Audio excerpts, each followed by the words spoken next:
Sí, no tiene batería con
las Naciones. Presentada por Liberty Found Incorporated. Filmada por Charles Parker Films.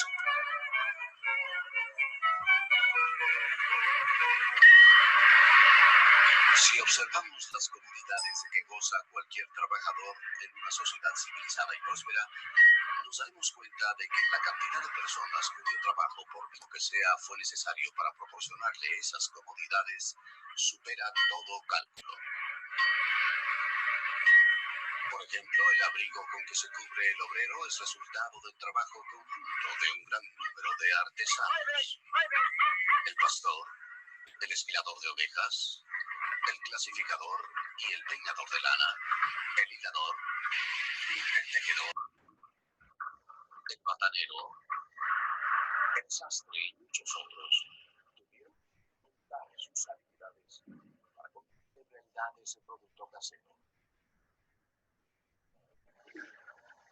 Además, ¿cuántos comerciantes y transportistas intervinieron para llevar los materiales de algunos de esos trabajadores a otros que con frecuencia se encontraban en el otro extremo del país? ¿Cuánto comercio y en este caso cuánta navegación? ¿Cuántos astilleros, marineros, cordeleros intervinieron solo para reunir las diferentes sustancias que necesitó el pintorero y que posiblemente le llegaron de los rincones más apartados del mundo? Así, ¿cuán variada mano de obra se necesitó para producir las herramientas del más humilde de estos artesanos? En una sociedad bien gobernada, es la enorme multiplicación de lo que producen todas estas artes diferentes como resultado de la división del trabajo, lo que ocasiona ese bienestar universal que se extiende hasta los niveles más bajos de la población. Las palabras que acabamos de escuchar provienen de La riqueza de las naciones, un libro escrito por Adam Smith y publicado en 1776, que se considera una de las obras más importantes jamás escritas. Adam Smith fue un crítico incisivo del pensamiento y las prácticas económicas que prevalecían en sus tiempos, un conjunto desordenado de ideas y acciones al que él llamó el sistema mercantilista. Los mercantilistas tendían a calificar la riqueza de una nación por el tamaño de sus reservas de oro y con la prosperidad de una clase privilegiada de comerciantes. Smith afirmaba que la riqueza de una nación no debía medirse por su oro, sino por los bienes y servicios reales que ponía a disposición de toda su población y no solo de unos cuantos. Los mercantilistas proponían que la riqueza de una nación se lograba mediante el control gubernamental de todos los aspectos del comercio, tanto nacional como con el extranjero. Smith arguía que la riqueza de una nación se lograba liberando lo más posible a los individuos de tales controles, es decir, aplicando lo que él dio en llamar el sistema de libertad natural. Según Smith, bajo ese sistema, los individuos estarían en libertad de participar en esas dos grandes actividades promotoras de la riqueza, la división del trabajo y la acumulación de bienes o de capital, como lo llamamos hoy en día. Cuando un hombre cuenta con bienes suficientes para vivir durante meses o años, por naturaleza se esforzará por extraer un ingreso de la mayor parte de ellos, reservándose solo lo necesario para cubrir sus necesidades inmediatas, en tanto empiezan a llegarle los frutos esperados. Esa parte de la que espera recibir ingresos se llama su capital. La persona que invierte sus bienes para crear trabajo, por fuerza espera emplearlos de manera que le produzcan la mayor cantidad posible de lo que sea. En consecuencia, se esforzará por realizar la distribución más apropiada del trabajo entre sus obreros y dotarlos con la mejor maquinaria que pueda inventar o comprar. Sin embargo, para Smith, todas estas actividades no eran un fin en sí mismas. El consumo es el único fin y el propósito fundamental de toda producción, y el interés del productor debe centrarse en cuidar solo aquello que sea necesario para satisfacer al consumidor. Para atender los intereses de los consumidores, ¿debe permitirse a los individuos realizar sus actividades con libertad y en paz? ¿O la mano aparente del legislador, se llame rey o parlamento, debe coartarlos y guiarlos? Este era el tema fundamental de la política económica en 1776 y aún sigue siéndolo hoy en día. ¿Quién fue este hombre cuya influencia aún perdura después de 2 siglos? Adam Smith nació aquí, en Kirkcaldy, en la costa oriental de Escocia, el 5 de junio de 1723. En aquel entonces era una población de unos 1.500 habitantes. En la actualidad tiene 50.000. La La casa de Smith ya no existe, pero una placa recuerda su ubicación. Una parte de sus jardines subsiste y en su época llegaban hasta la playa. El padre de Smith murió unos meses antes de que él naciera. La educación del niño recayó en su madre, hija de un terrateniente escocés de apellido Douglas. Allí en el castillo de Strathhenry, cuna de su familia, el joven Smith pasaba sus vacaciones. A los 14 años ingresó a la Universidad de Glasgow, reconocida por la excelencia de su enseñanza. Estudió filosofía moral con el famoso Francis Hutcheson, quien le inculcó su amor por la libertad, la razón y la libertad de expresión. 3 años más tarde, en 1740, Smith fue a la Universidad de Oxford, al colegio Balliol. Sus siguientes 6 años de estudio se vieron sujetos a una fuerte dosis de frustración. En Oxford, el amor por los estudios había degenerado. En comparación con Glasgow, aquí la educación era indiferente. En Glasgow se pagaba a los maestros según sus esfuerzos, no así en Oxford. En Oxford, solo por voluntad propia, alguien puede poner en peligro su salud por exceso de estudio, dado que aquí solo se nos exige acudir 2 veces al día a orar y 2 veces a la semana a clases. Por lo general, la disciplina de los colegios y las universidades está pensada no para provecho de los estudiantes, sino para beneficio, o mejor dicho, comodidad de los maestros. No importa si estos cumplen o no con su deber, en todo caso los estudiantes tienen la obligación de comportarse como si ellos lo cumplieran con la mayor diligencia y capacidad. Smith reaccionó pasando la mayor parte de su tiempo en la biblioteca del colegio educándose solo. En cuanto obtuvo su título, Smith regresó con gran gusto a Kirkcaldy, donde prosiguió sus estudios en casa, alternándolos con largas caminatas de meditación por la playa. Empero, su originalidad y sus conocimientos pronto le fueron reconocidos, y por ello le fue conferida la cátedra de lógica en la Universidad de Glasgow. Un año más tarde pasó a ocupar la cátedra de filosofía moral. A mediados del siglo XVIII, Glasgow era una ciudad floreciente con cerca de 25.000 habitantes. Su prosperidad se debía a su cuasi monopolio de la importación del tabaco proveniente de las colonias de América. En sus paseos por la ciudad, Smith se interesaba vivamente por su prosperidad general. Era un agudo observador de los negocios y de los negociantes. Uno de sus mejores amigos era el magnate tabacalero y naviero John Glassford, pero no por ello Smith fue un defensor de los comerciantes. De hecho, Smith fue uno de sus críticos más severos. Estaba perfectamente consciente del interés de estos señores por obtener favores monopólicos por parte del gobierno. Toda propuesta de una nueva ley para reglamentar el comercio que provenga de este grupo debe recibirse con gran cautela y solo debe aprobarse tras largos y profundos análisis, poniendo en ello el cuidado más escrupuloso y desconfiado. Proviene de un grupo de personas cuyos intereses nunca son exactamente iguales a los del público. En muchos aspectos, la ventaja exclusiva que un monopolio ofrece a un grupo exclusivo de personas resulta perjudicial para los intereses del país.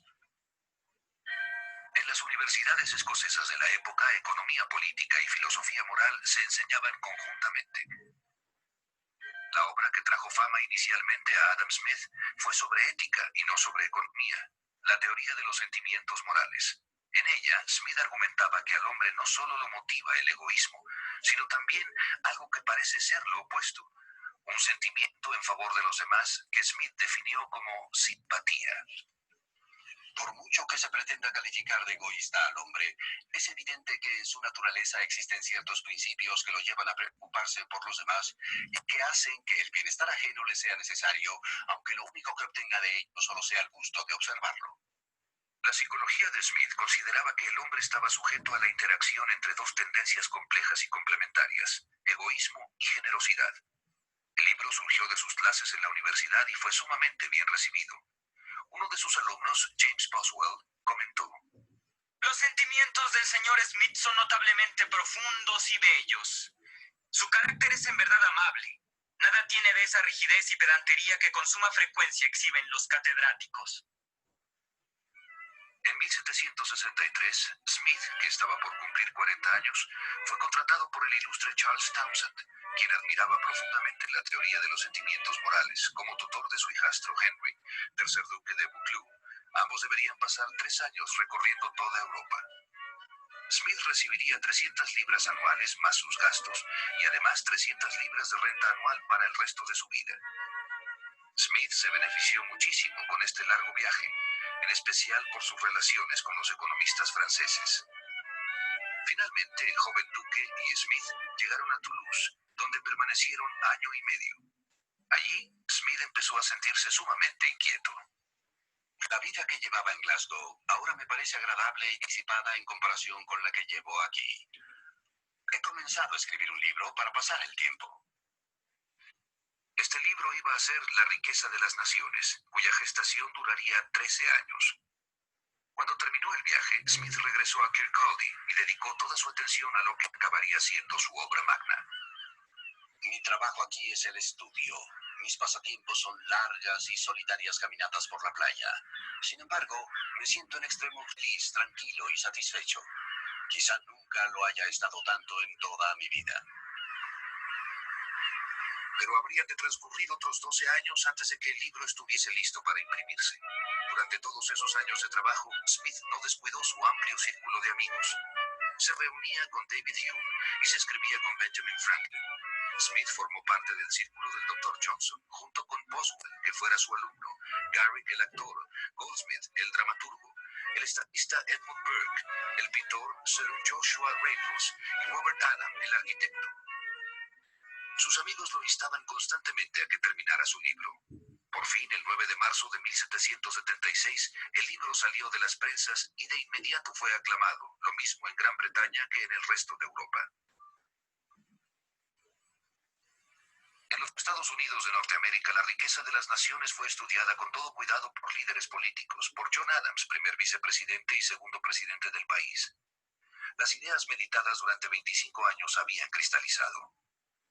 Las primeras frases con que inicia La riqueza de las naciones ofrecen una magnífica relación de las consecuencias debidas a la especialización de la producción.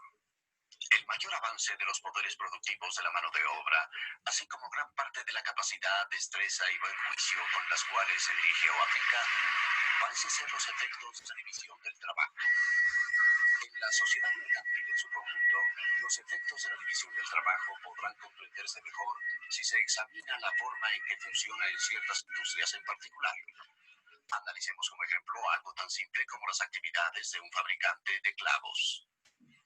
Dada la forma en que actualmente se maneja este negocio, no solo todo el trabajo es una actividad singular, sino que se le ha dividido en toda una serie de operaciones, de las cuales muchas son a su vez actividades singulares.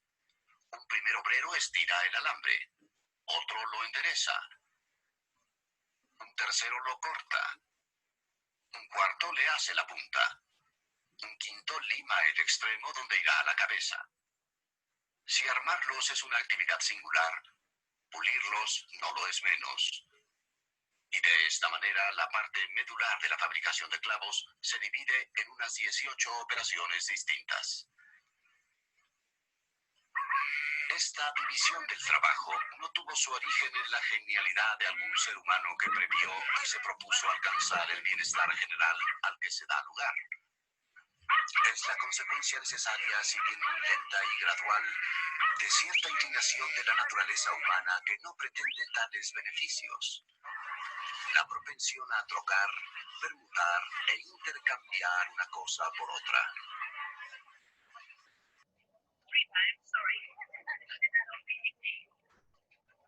Son incontables las ocasiones en que el hombre necesita la ayuda de sus congéneres y sería absurdo que recurriese a su generosidad para obtenerla. Tendrá más probabilidades de conseguirla si apela a su egoísmo y les demuestra los beneficios que obtendrán si hacen para él lo que les pide que hagan. Quien propone a otro un negocio de cualquier clase está ofreciendo hacer esto mismo. Dame aquello que quiero y tú tendrás aquello que deseas. Es el significado de cualquier oferta de este tipo. No podemos esperar nuestros alimentos de la generosidad del carnicero, por supuesto. del cervecero o del panadero, sino más bien de la satisfacción de sus respectivos intereses. Cuando acudimos a ellos, no apelamos a su altruismo, sino a su egoísmo, y nunca les hablamos de nuestras necesidades, sino más bien de sus beneficios.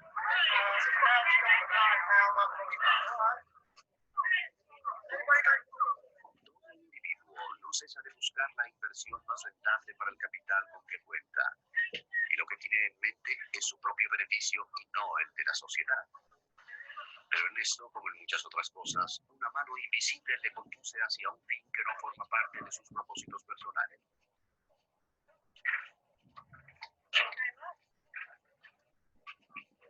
Al perseguir su propio interés, con frecuencia promueve el de la sociedad, quizá con más eficacia que si se lo propusiese intencionalmente. Nunca he sabido que quienes se dedican a comerciar en favor del bien común logren buenos resultados. Smith arguye que en el sistema de libertad natural, el interés personal de cada individuo, funcionando a través de la división del trabajo y la acumulación de capital, genera beneficios para toda la sociedad. También argumenta que el libre mercado es, de hecho, un mecanismo ingenioso que se regula a sí mismo mediante las acciones recíprocas de la oferta y la demanda. Cuando el precio de cualquier mercancía no es inferior ni superior a lo suficiente para pagar la renta de la tierra, los salarios de los trabajadores y las utilidades del capital invertido para obtenerla, prepararla y llevarla al mercado de acuerdo con sus tasas naturales, dicha mercancía se venderá a lo que podría llamarse su precio natural o por lo que realmente le cuesta a la persona que la lleva al mercado.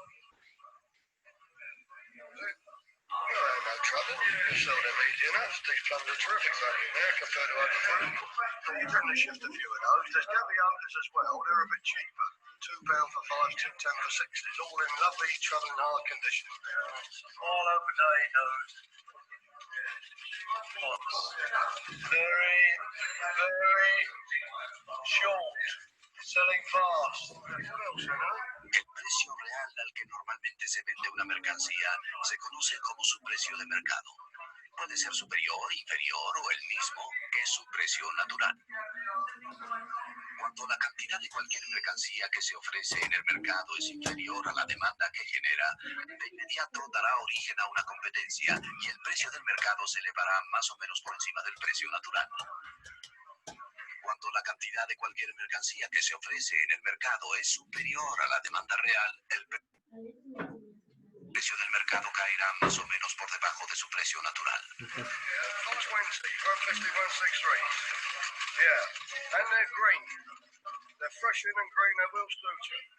Por lo tanto, el precio natural es, como se ve, el precio central alrededor del cual gravitan continuamente los precios de todas las mercancías.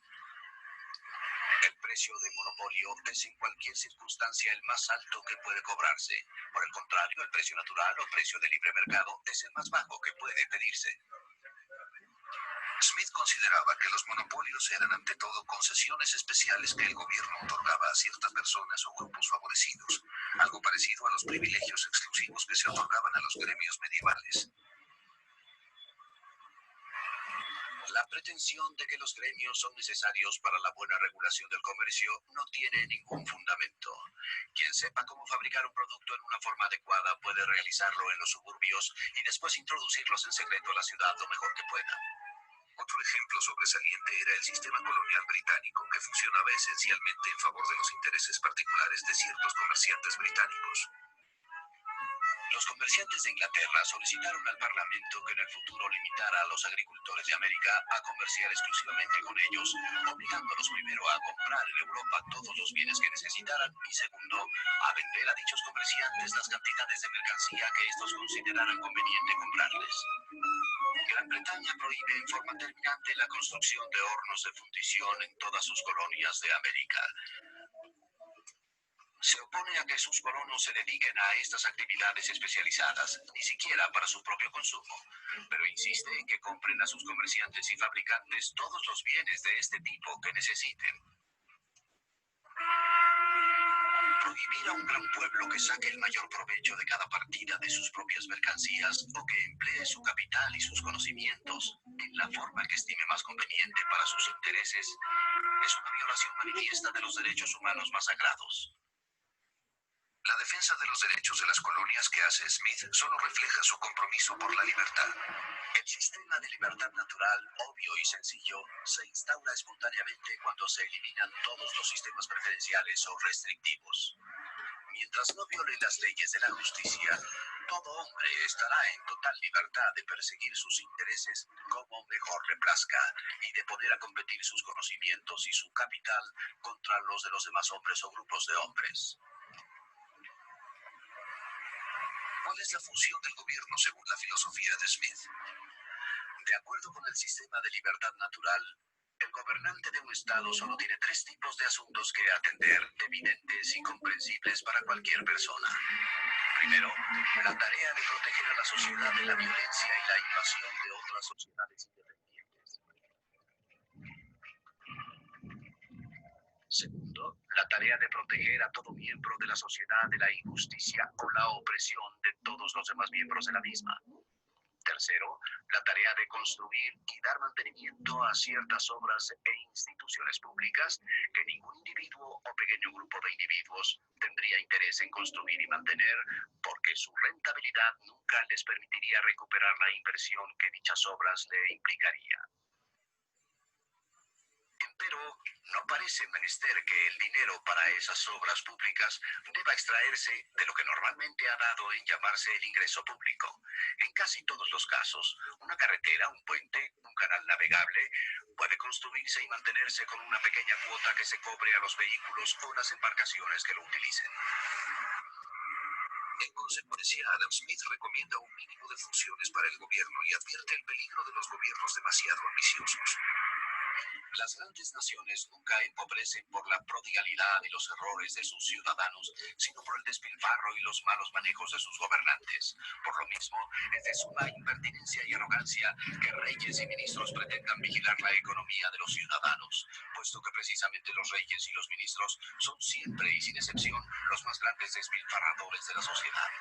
Ojalá primero cuidaran sus propios gastos, para después atender la forma en que sus ciudadanos cuidan los suyos. Si sus propias extravagancias no logran arruinar al Estado, de seguro mucho menos la de sus ciudadanos. Pero por encima de la ambición de los gobiernos, Smith arguía que el esfuerzo uniforme, constante e ininterrumpido de todo hombre por mejorar su condición, principio del que se deriva originalmente la riqueza pública y nacional, lo mismo que la privada, con frecuencia resulta más que poderoso para mantener el progreso natural de las cosas hacia el mejoramiento, a pesar de las extravagancias del gobierno y de los graves errores de su administración.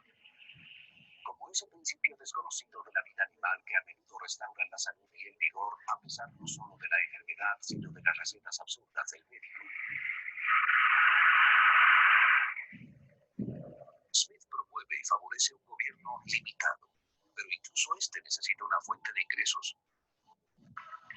Los súbditos de cada estado deben contribuir al sostenimiento del gobierno lo más que puedan en proporción a sus respectivas capacidades, es decir, en proporción a los ingresos de que cada uno de ellos goce al amparo de la protección del Estado. La política fiscal del gobierno británico tuvo mucho que ver con la reacción de sus colonias americanas.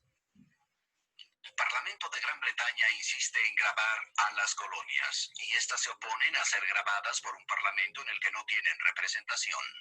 Si a cada colonia, que debiera independizarse de la Confederación General, Gran Bretaña le otorgara un número de representantes proporcional a su contribución al ingreso público del imperio, a los líderes de cada colonia les estaría ofreciendo un nuevo método para adquirir importancia, un nuevo y más atractivo objetivo a su ambición. A menos que se implemente este u otro método para otorgar importancia y brindar reconocimiento a la ambición de los líderes de América, es poco probable que llegue el día en que voluntariamente se sometan a nosotros. Y hemos de pensar que la sangre que haya de derramarse para forzarlos a ello va a ser de individuos que ya no son leales, o de quienes deseamos que lleguen a sernos leales. Qué ilusos son quienes creen que en el estado en que están las cosas, nuestras colonias podrían fácilmente someterse por la pura fuerza. Las personas que actualmente manejan las resoluciones de lo que han dado en llamar su Congreso Continental, en estos momentos se sienten a tal grado importantes que quizá ni siquiera los súbditos más encumbrados de Europa se sientan así. De tenderos, comerciantes y abogados han pasado a ser hombres de Estado y legisladores, y están dedicados a establecer una nueva forma de gobierno para un imperio extenso que se jactan habrá de convertirse, y que de hecho tiene todos los visos de lograrlo, uno de los más grandes y formidables que haya habido en el mundo. Los dirigentes de Gran Bretaña han engañado al pueblo con la idea de que poseen un enorme imperio al oeste del Atlántico, imperio que solo ha existido en su imaginación. Si el proyecto no puede concretarse, más vale abandonarlo. Si no se puede obligar a alguna de las provincias del Imperio Británico a que contribuya a la defensa de todo el imperio, para Gran Bretaña habrá llegado el momento de liberarse del gasto de defender a esas provincias en tiempo de guerra y de financiar parte de sus establecimientos civiles o militares en tiempo de paz. Y que se esfuerce por acomodar nuestras ideas sobre futuras intenciones a la mediocridad real de sus circunstancias.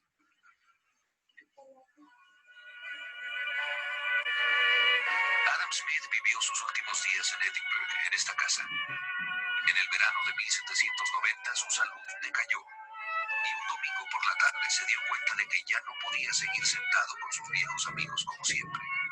Al retirarse a la cama se despidió de ellos con estas palabras: Caballeros, creo que debemos aplazar esta reunión para otro lugar. Unos días más tarde, el 17 de julio, falleció. El mayor monumento conmemorativo de Adam Smith está en sus libros. Los temas relevantes sobre los que escribió en 1776 siguen siendo importantes e igualmente acuciantes para el mundo de hoy.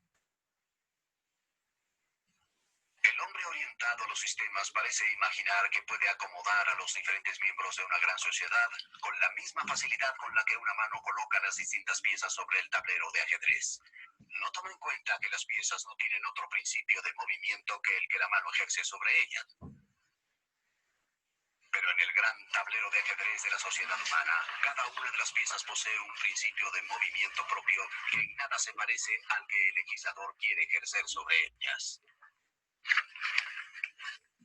El esfuerzo natural de cada individuo por mejorar su condición cuando se le permite actuar con libertad y seguridad es un principio tan poderoso que por sí solo y sin ninguna ayuda podría lograr la riqueza y la prosperidad de la sociedad y hasta vencer los cientos de obstáculos impertinentes con que la locura de las leyes humanas con tanta frecuencia trata de obstaculizar su realización.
Adam Smith fue un economista y filósofo escocés.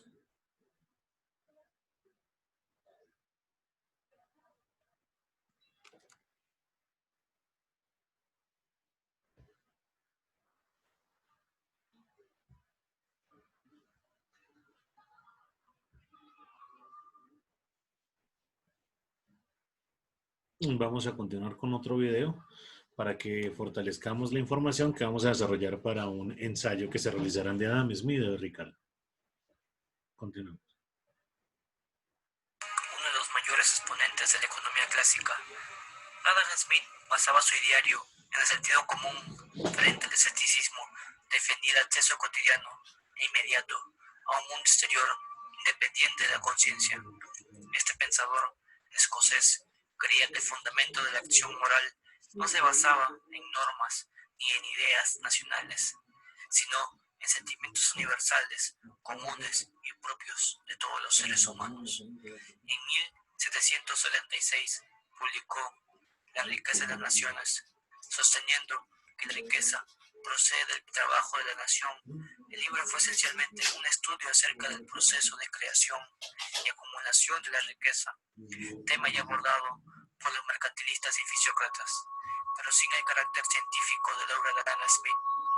Ese trabajo obtuvo el título de fundador de la economía porque fue el primer estudio completo y sistemático del tema.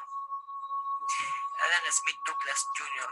nació en Kirkcaldy el año 1723, hijo póstumo de Adam Smith Sr., oficial de aduanas, y Margaret Douglas. Poco se sabe de su infancia, excepto que a la edad de 4 años fue raptado por una banda de gitanos, siendo rescatados gracias a la acción de su tío. Me temo que no hubiera sido un buen gitano, comentó John Rae, su principal biógrafo. Aparte de este incidente, la vida de Smith fue singularmente tranquila y su historia es esencialmente la de sus estudios y sus libros. En 1737, a la edad de 14 años, habiendo concluido su curso en la escuela de Kirkcaldy, Smith ingresó a la Universidad de Glasgow, donde fue influido por el nunca olvidado Francis Hutcheson, el famoso profesor de filosofía moral, que a la postre le valdría ser influido por la escuela histórica escocesa. Es en esta asignatura en la que se dedicaba una parte a la práctica moral, en la cual Smith basaría gran parte de la riqueza de las naciones. Luego de su graduación en 1740, Smith tuvo una importante beca para Oxford, donde estudió por 6 años en Balliol College, una universidad en decadencia, como se sostendría en la riqueza de las naciones. Habiendo retornado a la casa de su madre en 1746, Smith se dedicó a buscar un empleo adecuado, a la vez que continuaba sus estudios. De 1748 a 1751 fue profesor ayudante de las cátedras de retórica y literatura en Edimburgo, bajo el mecenazgo de Lord Henry Keynes, quien también lo empleó como conferenciante sobre las mismas materias. Durante este periodo estableció una estrecha amistad con el filósofo David Hume, amistad que influyó mucho sobre las teorías económicas y éticas de Smith. En 1751 fue llamado por su propia universidad de Glasgow para ocupar primeramente la cátedra de lógica y al año siguiente la de filosofía moral. Este último cargo de ejercicio por 12 años, periodo que luego describiría como el más útil y por lo tanto el más feliz y honorable de su vida. Su curso de filosofía moral estaba dividido en 4 partes: teología natural, ética, jurisprudencia y economía política. En 1759 publicó su primer libro, La teoría de los sentimientos morales, que incorporaba la segunda porción de su curso y que casi inmediatamente estableció su reputación académica y literaria.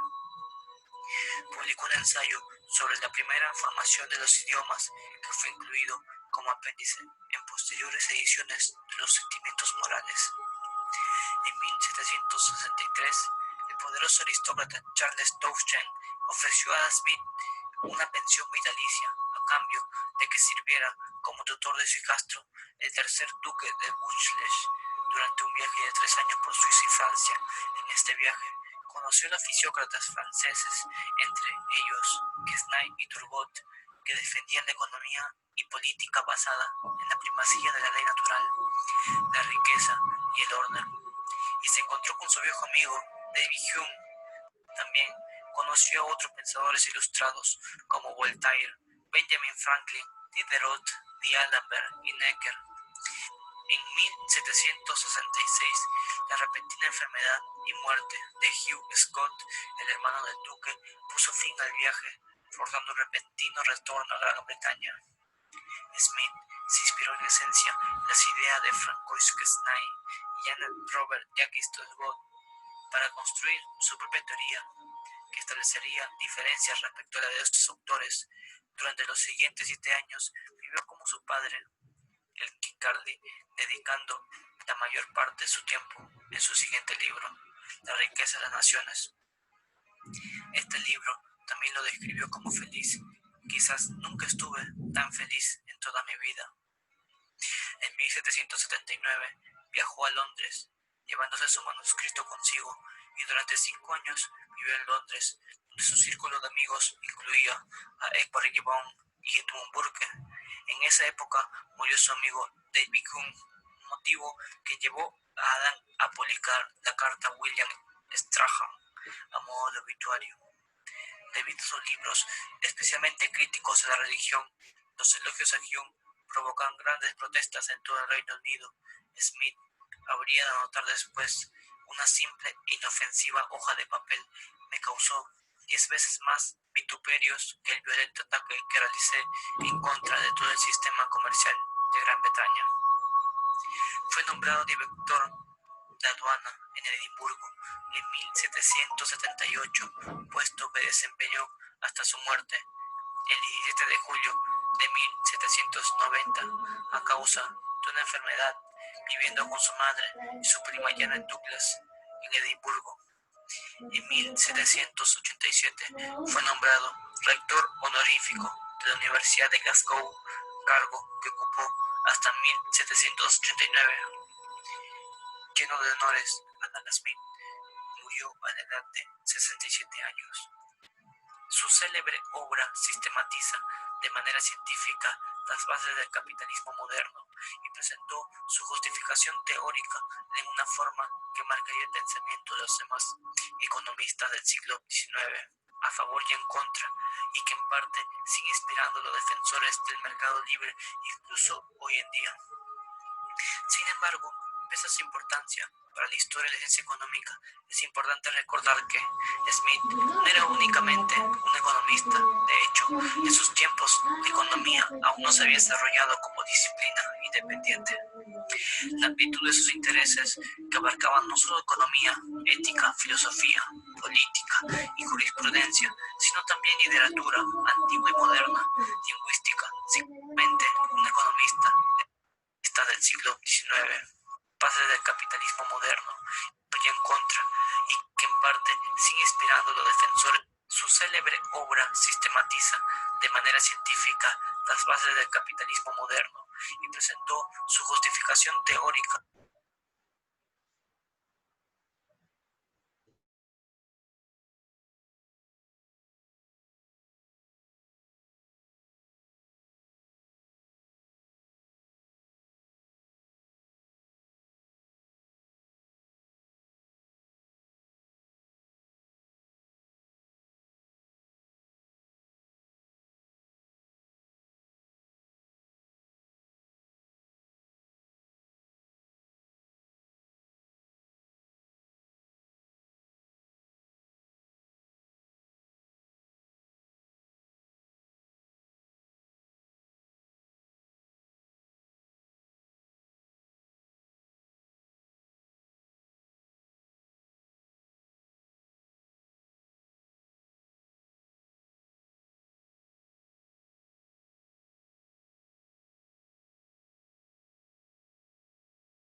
Y hay un dolor en el cuerpo horrible, o sea, algo que no te imaginas tú, horrible. Que marcaría el pensamiento de los demás economistas del siglo XIX, a favor y en contra, y que en parte sigue inspirando a los defensores del mercado libre, incluso hoy en día. Sin embargo, pese a su importancia para la historia de la ciencia económica, es importante recordar que Smith no era únicamente un economista. De hecho, en sus tiempos, la economía aún no se había desarrollado como disciplina independiente. La amplitud de sus intereses, que abarcaban no solo economía, ética, filosofía, política y jurisprudencia, sino también literatura antigua y moderna, lingüística, psicología y historia de la ciencia, destaca tanto por su variedad como por su profundidad analítica. El profesor Julio Harold Boone, de la Facultad de Ciencias Económicas de la Universidad de Francisco Marroquín, dice de Adam Smith: en esta época de excesiva especialización, no pueden dejar de impresionarnos la amplitud y la profundidad de la erudición de Smith, fiel y genuino representante del espíritu de la ilustración escocesa. Sin embargo, por mucho que miremos sus logros en campos tan variados, no puede negarse tampoco que la posterioridad ha decidido recordarle principalmente por sus contribuciones a la ciencia económica, y su fama siempre se basará mayormente en su obra maestra, La riqueza de las naciones. Aunque escrita en inglés en el siglo XVIII, ahora pertenece al mundo y a todos los tiempos. Smith separó definitivamente la economía del restrictivo marco de referencia mercantilista que negaba los beneficios del libre comercio entre las naciones, e hizo de ella el estudio del orden social espontáneo y generalmente no intencionado que surge de los intercambios voluntarios entre individuos que producen beneficios para todas las partes involucradas, sean domésticas o extranjeras. En tanto sobreviva en este mundo el amor por la libertad, los hombres libres seguirán inspirándose en Adam Smith, autor de La riqueza de las naciones. You can manage your team's work easily with Monday.com. Just go to Monday.com and start tracking any project or workflow in minutes. Yeah, minutes. What? You don't believe me because I'm an actor?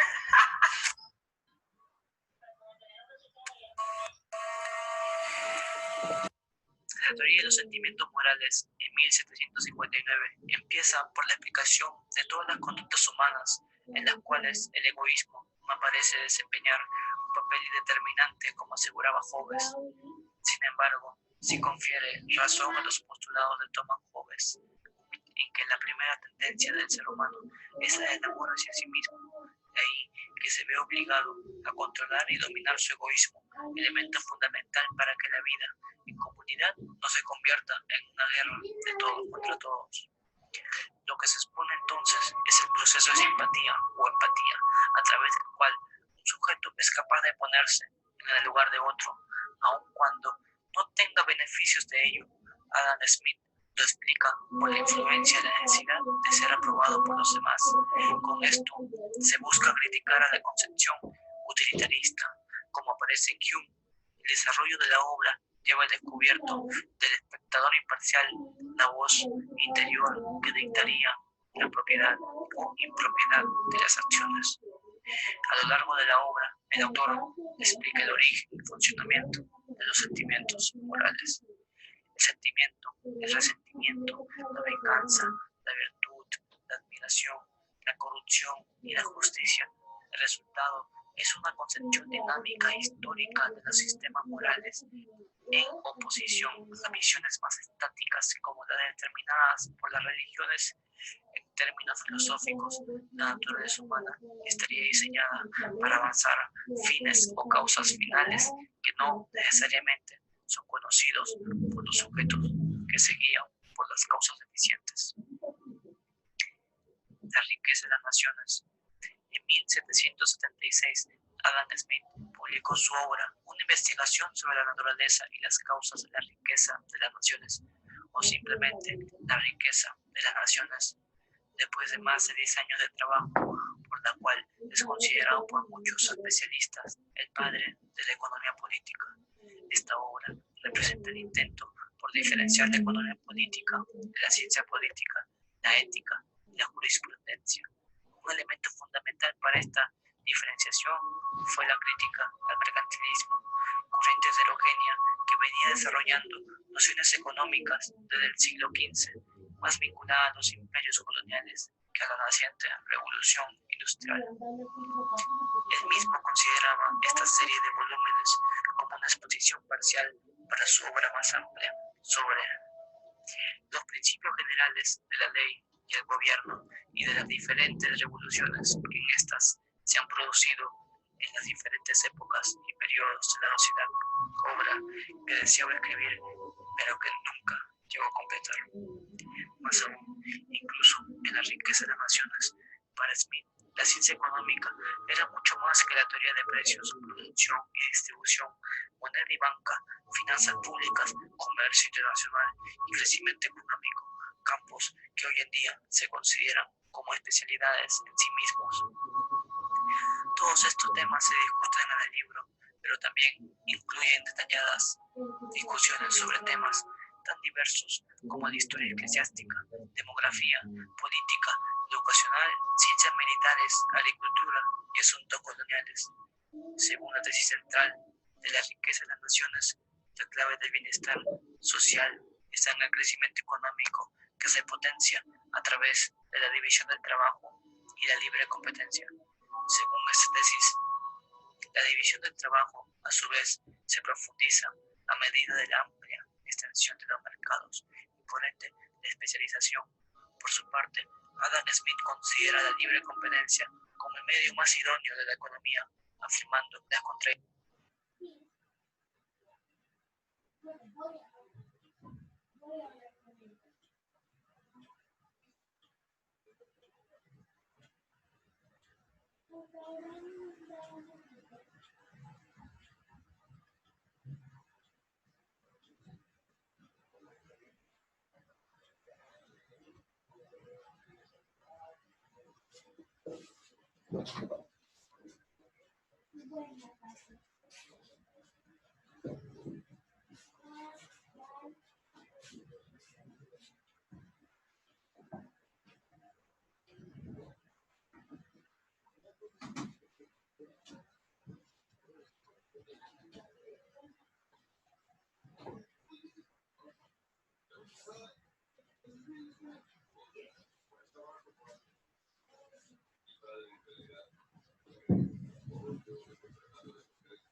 Engendradas por las leyes del mercado serían corregidas por lo que él denominó la mano invisible del sistema.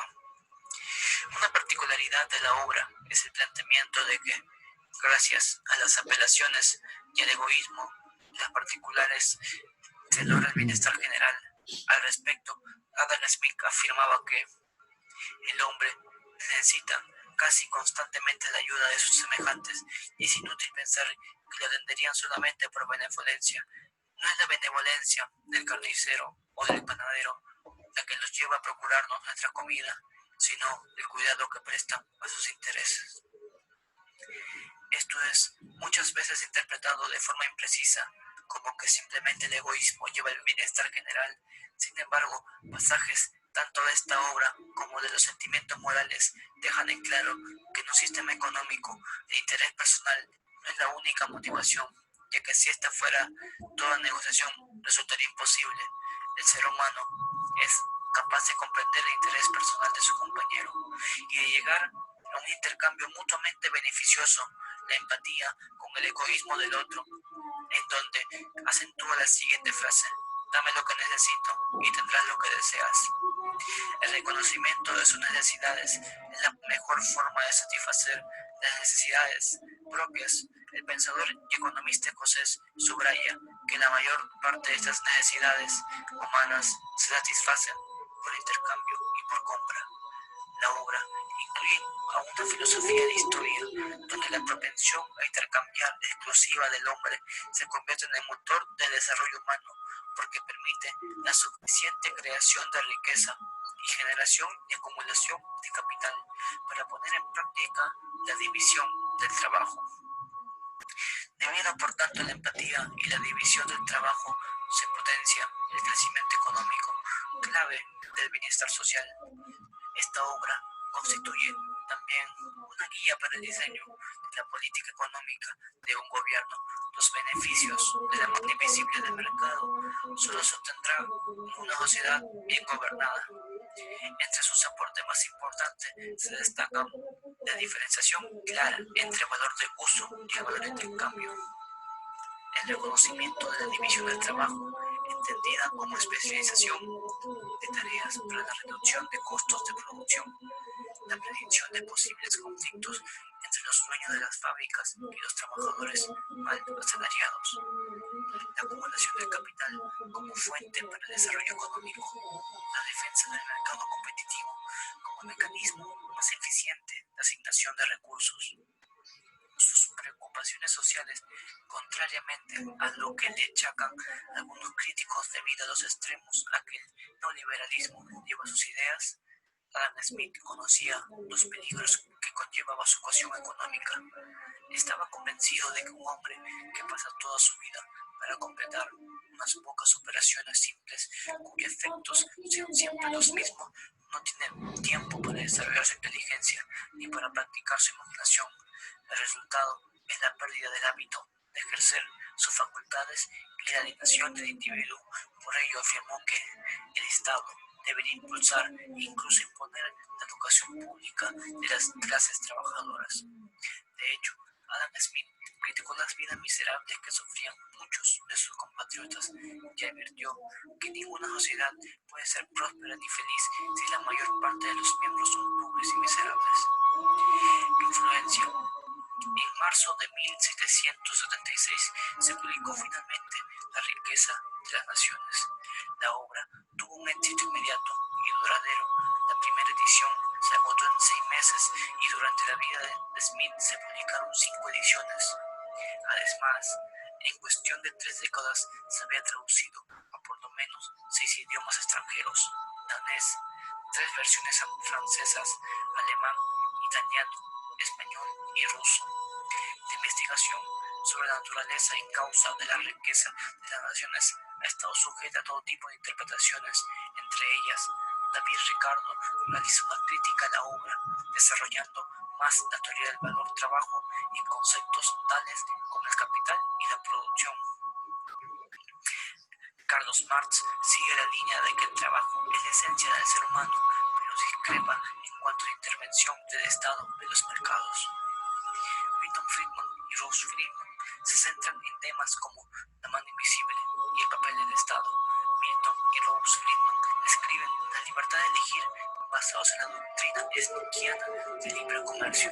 Amartya Sen, lectura renovada de Smith, que retorna a la teoría de los sentimientos morales, libro de gran importancia en el campo de la ética, la teología y la moral. Amartya Sen destaca la importancia del sentimiento de la simpatía en la obra de Smith y cuestiona la estrecha interpretación friedmaniana que atribuye el egoísmo de la armonía al mundo.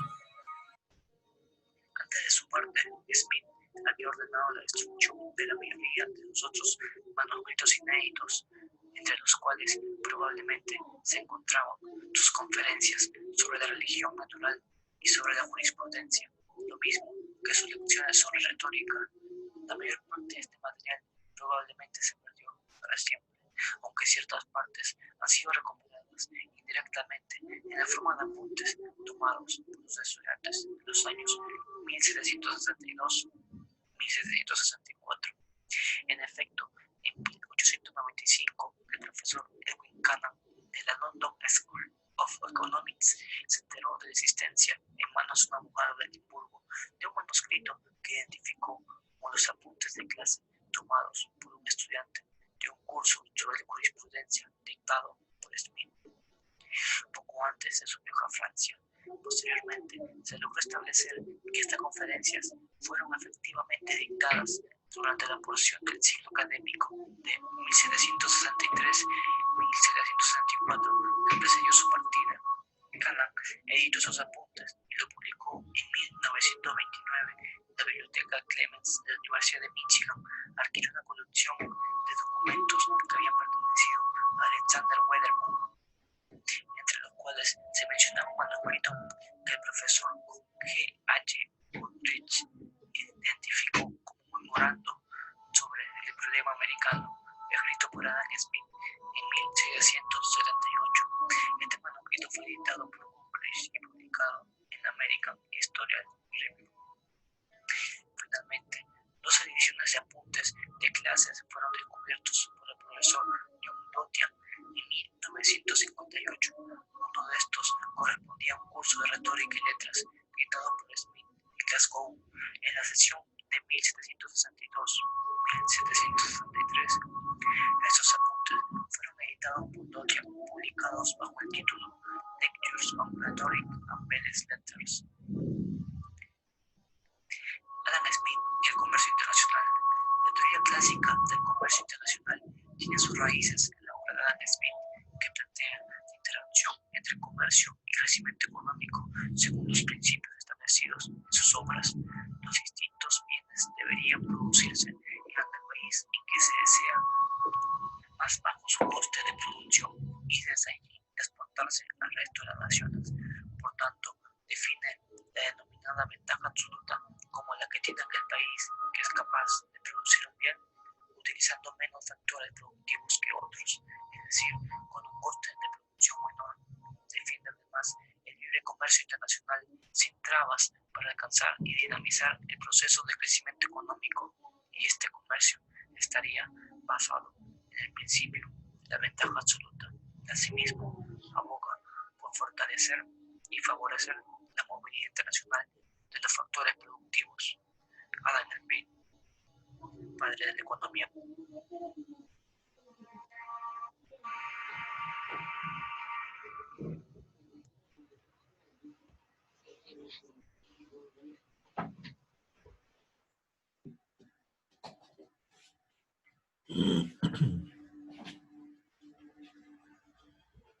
Listo, papi, ya puedes dejar de silencio.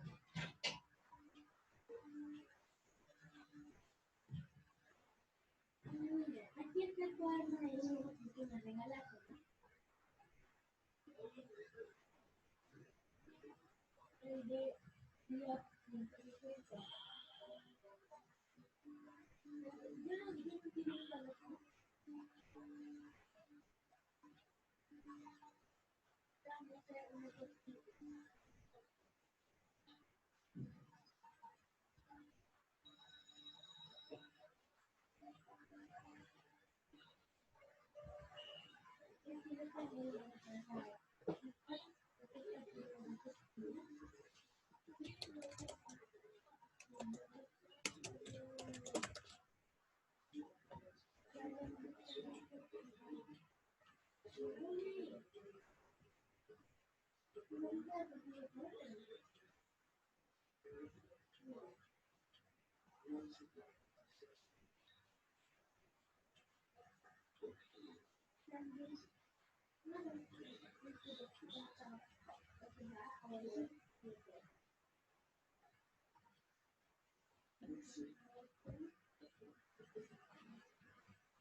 José es un hombre de campo.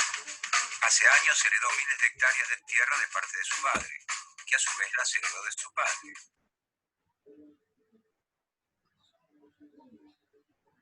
Quien las heredó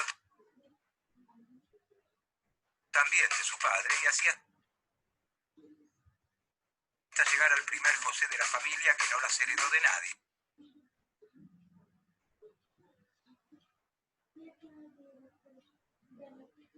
sino que las obtuvo por favores de amigos influyentes.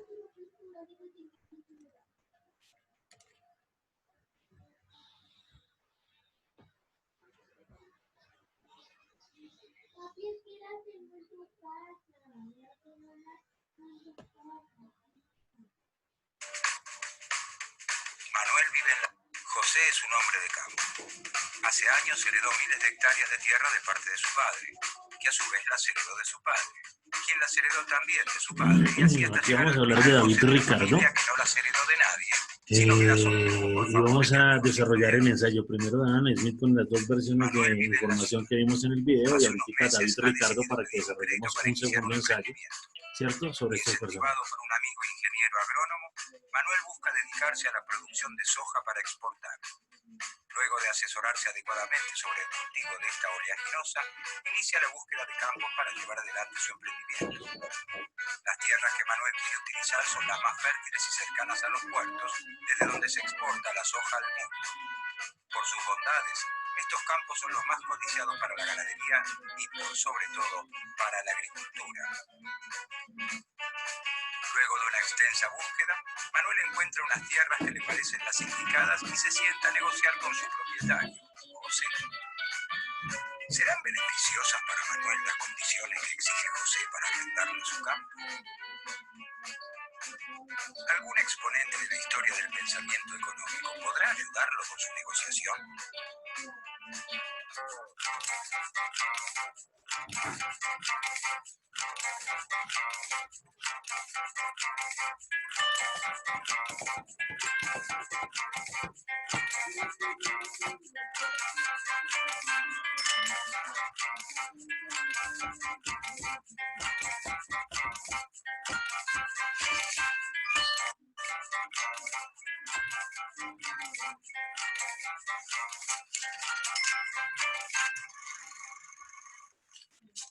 La revolución que trae la consolidación del capitalismo industrial tiene un testigo clave y muy lúcido: David Ricardo. Nace en Londres en 1772. A los 14 años se inicia como agente de bolsa, la misma actividad que realiza su padre. Gracias a esta incursión, logra acumular una fortuna considerable. Si bien procede de una familia culta, no es un académico, sino un hombre de negocios. Después de leer La riqueza de las naciones de Adam Smith, se convierte en un apasionado autodidacta de la teoría económica de la época, traducida en su obra cumbre, Los principios de economía política y tributación, de 1817. David Ricardo es testigo del desarrollo de la fábrica y de la producción maquinizada.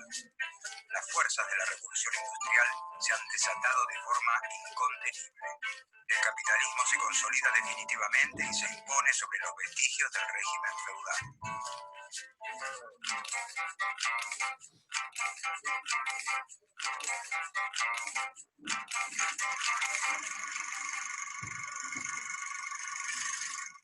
Con anterioridad a la revolución industrial, Inglaterra es una nación fundamentalmente agrícola. Allí todo se hace a mano. La tierra se cultiva a mano y a mano se fabrican las herramientas para cultivarla. La manufactura domina el campo y las ciudades. Hacia fines del siglo XVIII estalla la revolución industrial con epicentro en Inglaterra y desde allí se difunde hacia el resto de Europa occidental.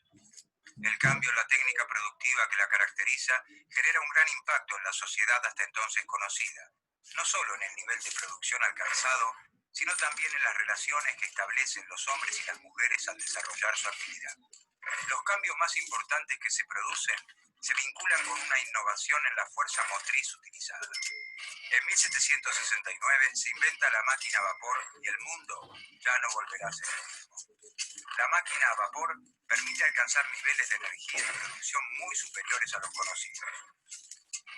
Esta se construye con hierro, y para fundir el hierro se utiliza carbón. De este modo, la nueva industria pasa a basarse en gran medida en el uso combinado del carbón, el hierro y el vapor.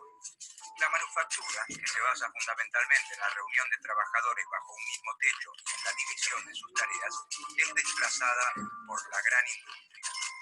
Las viejas herramientas manuales comienzan a ser suplantadas por la maquinaria.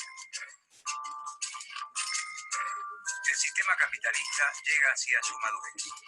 Se expande el comercio de ultramar y se abren mercados en otros continentes.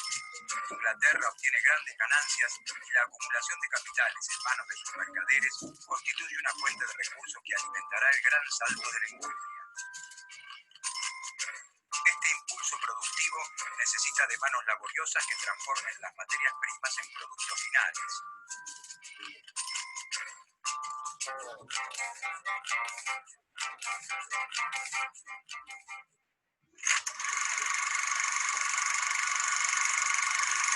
La sociedad estaba compuesta por el campesino, el capitalista y el terrateniente. El campesino trabaja la tierra, el capitalista fabrica telas y el terrateniente vive de la producción de sus campos. Entre 1760 y 1840, el Estado inglés dicta las actas de cercamiento, que hacen obligatorio el cercamiento de las tierras. El campesino que vive por entonces en terrenos comunales, en los que goza de derechos de pastura y recolección de leña y caza, debe abandonarlos. La misma suerte corren otros pequeños productores que no disponen de los recursos necesarios para cumplir con la ley. Todos ellos son expulsados a las ciudades. El terrateniente implementa las nuevas técnicas de cultivo que generan el aumento de la producción agrícola. Esto le permite prescindir de una gran cantidad de trabajadores en sus campos y abaratar sus costos. Además, con el gran crecimiento en la producción y exportación de textiles de lana, el terrateniente comienza a reemplazar parte de los cultivos por ganadería, actividad que también requiere una menor cantidad de trabajadores. La gran expulsión de campesinos y artesanos empobrecidos de las aldeas da nacimiento a una masa de hombres y mujeres que no dispone de tierras ni de maquinaria. Solo cuentan con su capacidad de trabajo, necesitan venderla para su subsistencia y la de su familia. De esta manera se incrementa la disponibilidad de mano de obra para la industria y los servicios. El capitalista se ve favorecido por la gran masa de hombres y mujeres que ofrecen su fuerza de trabajo para subsistir y por la expansión de los mercados. El campesino pasa a trabajar en la fábrica del capitalista. Como el salario que recibe por su fuerza de trabajo no alcanza para la subsistencia de su familia, la mujer y los hijos del campesino también se emplean en la fábrica. El aumento de la producción, ya que se incorporan mano de obra y de nuevas maquinarias, le permite al capitalista expandir sus mercados y acumular capitales. La gran industria modifica también las relaciones sociales de producción. Las máquinas marcan los ritmos de trabajo y esto genera una tarea más parcializada y repetitiva. El campesino y su prole, que ahora trabaja como operaria de una fábrica, pierden de vista el producto final de su trabajo. Se convierten en un engranaje más del sistema. El capitalismo comienza a mostrar su lado más oscuro. Los hombres, mujeres y niños empleados en las fábricas viven en condiciones de miseria extrema, carecen de una legislación laboral que los proteja, trabajan por extensas jornadas y sin las condiciones de higiene mínimas.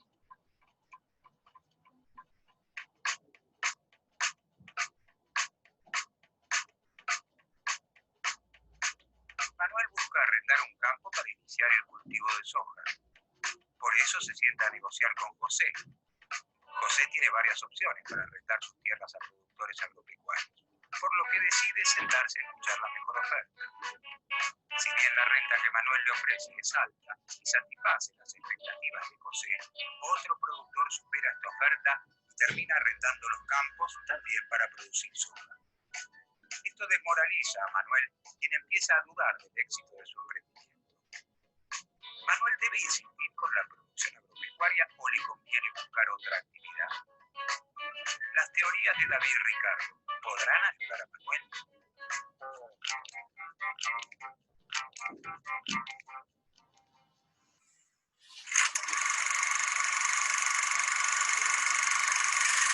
David Ricardo retoma una crucial pregunta planteada por Adam Smith.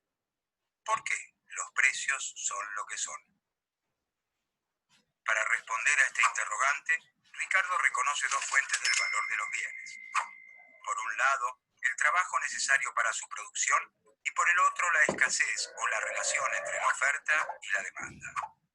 Mientras Smith desestima la ley del valor trabajo, Ricardo dice que el valor del grueso de las mercancías depende de la cantidad de trabajo que se necesita para producirlas.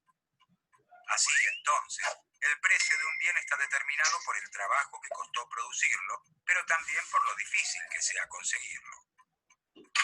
La mayor parte de las mercancías que conocemos se pueden reproducir a gusto. El fabricante de ropa, por ejemplo, puede llevar al mercado tantas prendas como desee. Basta con que adquiera las materias primas y contrate a los trabajadores necesarios. El valor de estas mercancías y el de todas las otras que se puedan reproducir sin problemas depende de la cantidad de trabajo que se necesita para producirlas.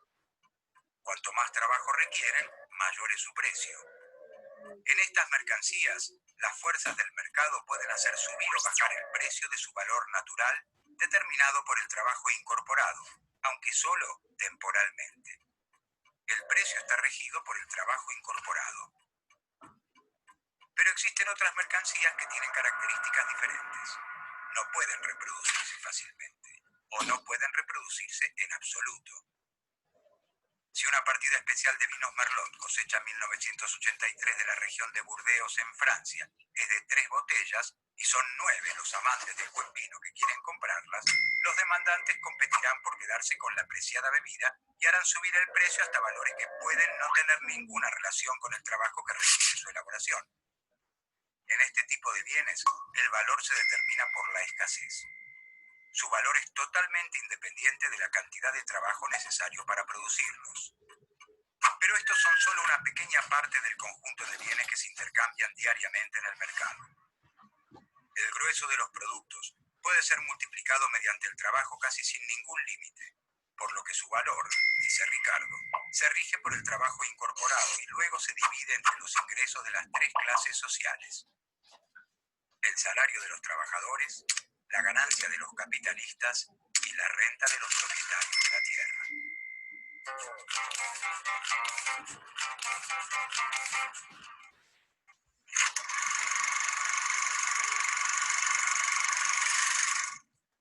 Los debates sobre la distribución del ingreso son frecuentes y fundamentales en nuestra sociedad. Más allá de cuánto crece la riqueza generada por las sociedades, resulta clave observar quiénes son los que se apropian de esta mientras crece. ¿Qué porción reciben los trabajadores? ¿Cuánto los capitalistas? ¿Crecen más los salarios o las ganancias? La teoría de la distribución del ingreso es el aporte más original de la obra de Ricardo. Para llegar a ella, utiliza la clasificación de clases introducida por Smith: renta del terrateniente, beneficios del capitalista y salarios del trabajador. A Ricardo le interesa fundamentalmente conocer la evolución de estos ingresos en el tiempo a medida que aumenta la población y, en consecuencia, el consumo.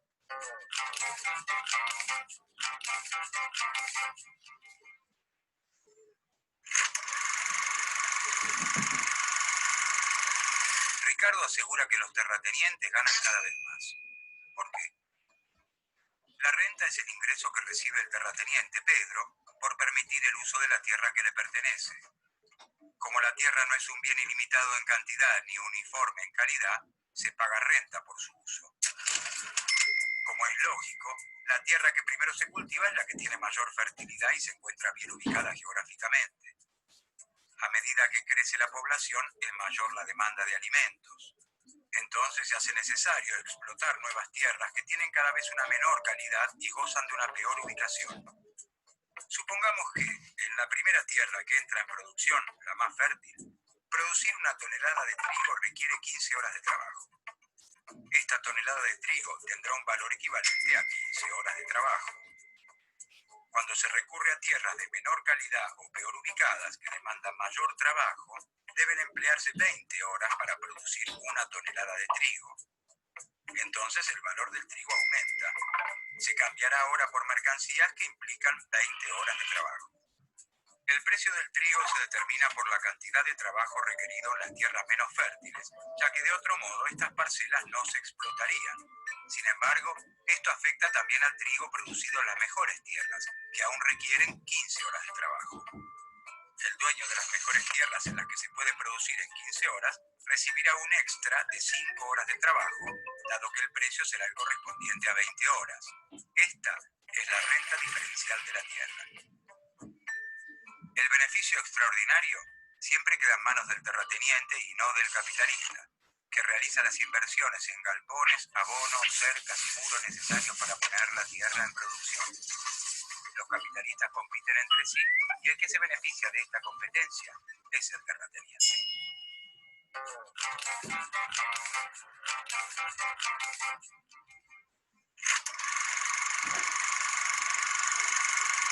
Ricardo considera que el salario de los trabajadores tiende a ubicarse en un nivel que alcanza solo para cubrir las necesidades de subsistencia del obrero, ni más ni menos. Este mínimo de subsistencia depende del precio de los alimentos, de los otros productos necesarios para vivir y de las comodidades para el sostén del trabajador y su familia. Es decir, depende de la idiosincrasia de un país y de su grado de desarrollo, por lo que es más elevado en Inglaterra que en India o México.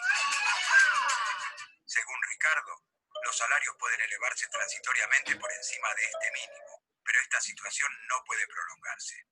La mejora del nivel de vida de los obreros originaría nuevos nacimientos, lo que aumentaría la competencia entre los trabajadores, reduciendo el salario. En este momento histórico, Carlos, que es obrero, debe gastar la mayor parte de su salario en alimentos. Por lo tanto, el precio del trigo es un determinante central del salario. Cuando crece la población y por lo tanto la necesidad de alimentos, es preciso explotar tierras cada vez menos fértiles. Para que esto ocurra, debe crecer el precio del trigo y en consecuencia los salarios. De otra manera, los trabajadores no lograrían subsistir y los capitalistas no encontrarían quienes trabajasen en sus fábricas. Pero ¿es este salario realmente mayor? ¿Puede el operario comprarse ropa nueva o cenar con vino? Con ese salario mayor, los trabajadores podrán comprar la misma cantidad de alimentos que antes. Su situación no mejora ya que su salario real no se modifica.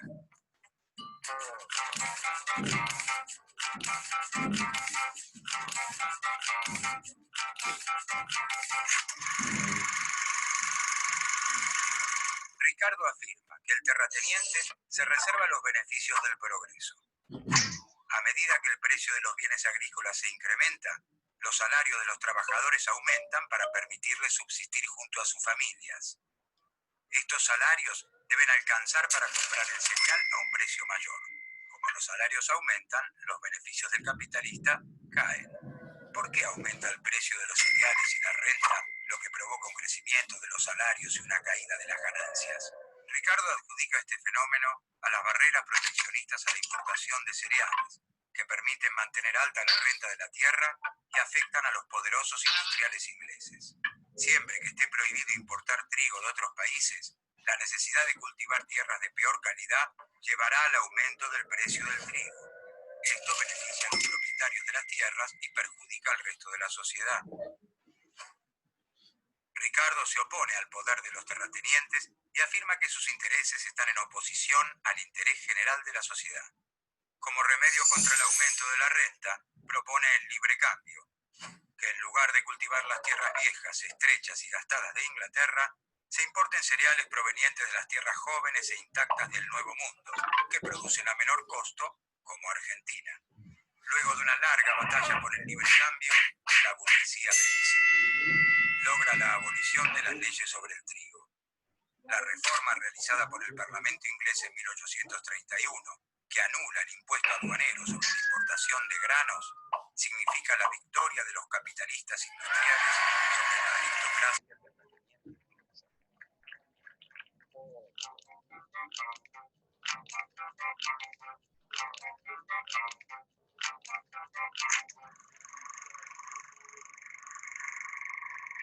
Ricardo hace un aporte relevante al analizar las causas por las que existe el comercio internacional. ¿Por qué los países les compran y venden a otros en lugar de producir ellos mismos todos los bienes que necesitan sus habitantes? Esto se debe a que las naciones cuentan con distintas ventajas para la elaboración de bienes diversos. Si existe libre cambio, es decir, si no hay impuestos y barreras a la importación y exportación, cada país, dice Ricardo, se dedica a aquellas actividades que son más beneficiosas Argentina de entonces, por ejemplo, se dedica a la producción de bienes primarios para exportación e importa productos industrializados. Inglaterra vendría a ser el taller, Argentina la granja. La inserción internacional de nuestro país lo lleva a explotar sus ventajas comparativas naturales para responder a las necesidades de la metrópoli. Dada la extensión del territorio, su escasa población y el clima adecuado en la región próxima a los puertos, se desarrolla fácilmente la cría de ganado y se extiende el cultivo de cereales. Así, hacia la segunda mitad del siglo XIX, Argentina se incorpora al comercio mundial como un importante exportador de alimentos y materias primas agropecuarias en un modelo de desarrollo conocido como modelo agroexportador. Las obras de infraestructura necesarias para poder sostener este modelo, como los puertos y los ferrocarriles, se realizan con préstamos e inversiones extranjeras, mientras que se importan los insumos industriales y distintos bienes de consumo popular que no se producen en el país. Inglaterra, potencia hegemónica de entonces, se constituye en el principal mercado para nuestras exportaciones y en la principal fuente de financiamiento externo y de inversiones.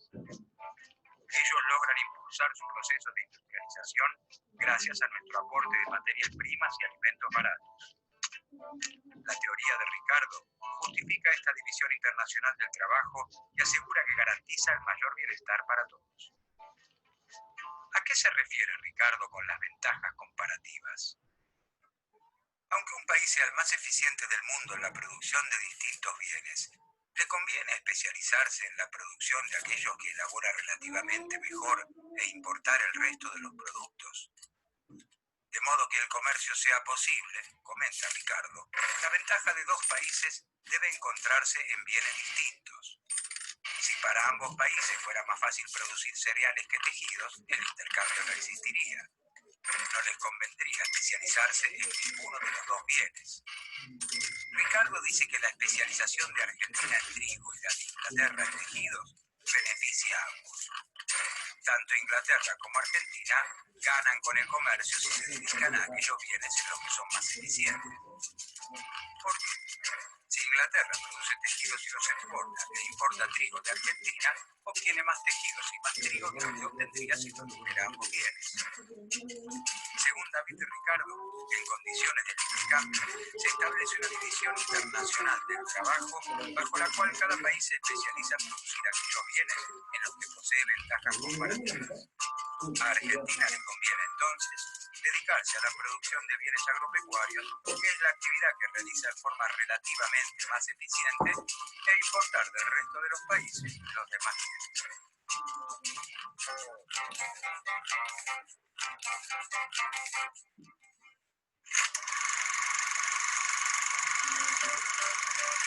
David Ricardo siguió siendo hasta 1860 el mayor inspirador después de Smith de la economía política.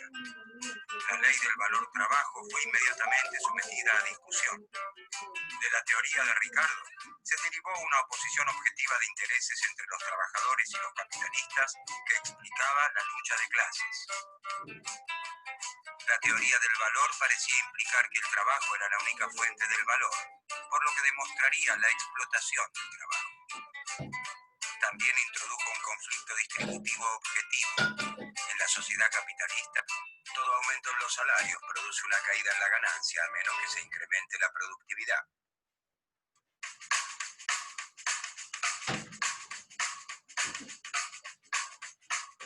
Manuel decide continuar con su emprendimiento sojero. Había la búsqueda de terrenos y, ayudado por la expansión de este cultivo, encuentra unas tierras aptas en el norte del país. Como estas tierras no son tan fértiles como las de José, que están alejadas de los puertos marítimos, la renta es menor, por lo que Manuel finalmente puede llegar a un acuerdo con el dueño de estas e iniciar el cultivo. Por otro lado, Manuel tiene que invertir más dinero en las diferentes etapas de la producción, ya que las condiciones y ubicación de las tierras lo obligan a realizar un trabajo más arduo.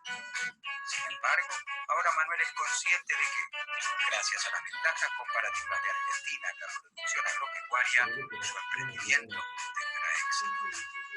Como el precio internacional de la soja se calcula según tierras menos productivas que las de Manuel, él sabe que una buena producción le asegura ganancias. A su vez, las internacionales del comercio de soja y la demanda de los países emergentes amplían aún más las posibilidades de progreso de Manuel. Mientras tanto, desde su campo, José el terrateniente hace cuentas en silencio y disfruta de los beneficios extraordinarios que sus tierras heredadas le proporcionan en un país donde la actividad agropecuaria marca el ritmo de la economía.